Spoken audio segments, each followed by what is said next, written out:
Hello বন্ধুরা, সবাই কেমন আছো? আমি ভালো আছি। দেখো আজকে আবার চলে এসেছি নতুন একটা ভিডিও নিয়ে। এটা হচ্ছে, এটা কি বলো তো? কে কে চিনতে পারো? চাল কুমড়ো। তো পাশে একটা লেবু গাছ আছে, এটা শরবত করে খেতে হয়। তো চলো চাল কুমড়োটা কেটে আমি নিয়ে এবার ছোট এটাও ছোট করে একটুখানি পিস হয়ে পিস গেছে। করে কাটতে হবে। কেটে ভুল করে ওইটা নিয়েছি। টাচ করেছি, ওইটা কেটে গেছে।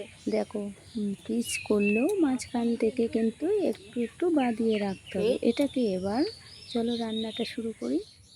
হালকা গরম জলে ভাপ দিয়ে নিতে হবে এই কুমড়োগুলো, যাতে বেশি সিদ্ধ না হয়ে যায়। তার মধ্যে আবার বেশি সিদ্ধ হয়ে গেলে ওটা মানে যেটা আমি রান্নাটা করব সেটা করা যাবে না। তো চলো আটা নিয়ে নিলাম, এই বেসন নিয়ে নিলাম, সরি আটা না, ওটা বেসন।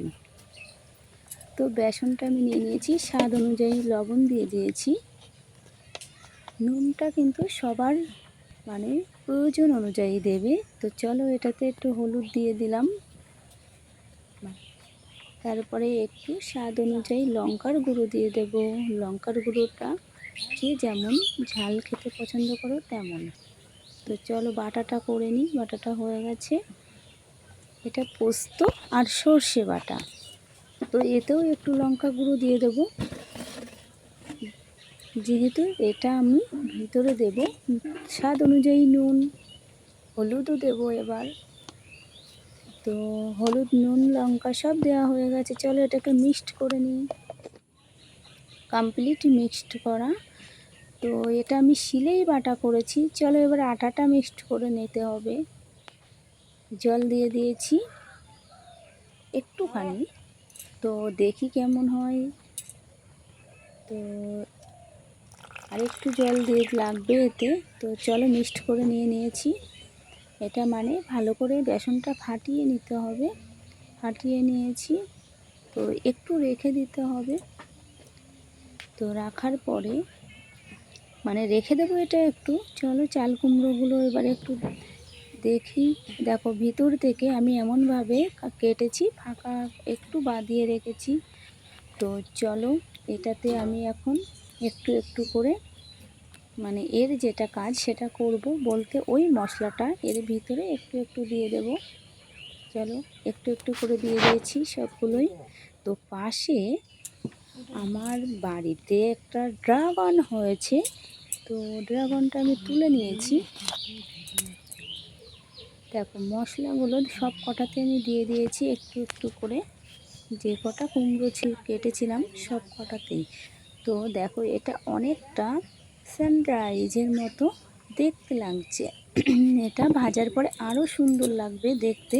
এটা মনে হবে সানরাইজ খাচ্ছি। কিন্তু চলো আমি এবার ড্রাগনটা কেটে নিই। তার মধ্যে কত সুন্দর কালার দেখেছো? এর মধ্যে মনে হচ্ছে কালো জিরে দেখতে লাগছে না দানাগুলো, কিন্তু এটা খুব সুন্দর কালার এবং খেতেও টেস্টি। দেখো আমি একটু একটু করে মানে সবার জন্য এক পিস করে কেটে নিয়েছি। তো সবাইকে এখান থেকে এক পিস করেই পাবে, যেহেতু এটা তো একটা ফল হয়েছে, এই জন্য সবাইকে একটু একটু করেই দিয়ে দেবো। চলো রান্নাটা করে নিই। কড়াইটা আমি বসিয়ে দিয়েছি, গরম প্রায় হয়ে গেছে। এবার তেলটা ঢেলে দেব।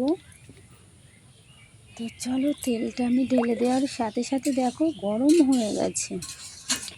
তো আরেকটু গরম হোক, যেহেতু এতে একটু তেল বেশি লাগবে, কেননা ওটা ভাজতে হবে ডুবো তেলে। তাই দেখো এর মধ্যে বেসনের মধ্যে কুমড়োগুলো এক এক করে মানে চুবিয়ে রেখেছি। চুবিয়ে রাখতে বলতে এবার চলো কড়াইতে দিয়ে দেবো একটা একটা করে তুলে। দেখো কত সুন্দর, দেওয়ার সাথে সাথে মানে তেলটা এতটাই গরম হয়ে গেছে। আবার রেখেছি বেসনের মধ্যে কটা, এগুলোকেও একসাথে দিয়ে ভাজবো। তো চলো আবার কটা তেলে দিয়ে দিই। দেখো কত সুন্দর ভাজা হচ্ছে। তো তো এগুলো ভাজা হতে থাক, আমি একটু উল্টিয়ে দিই এগুলো এক এক করে। তো দেখো উল্টানো প্রায় হয়ে গেছে। দেখো একটা একটা করে সব কটা কত সুন্দরভাবে উল্টে গেল, যেহেতু এটা মানে আস্তে আস্তে উল্টাতে হবে যাতে ভেঙে না যায়।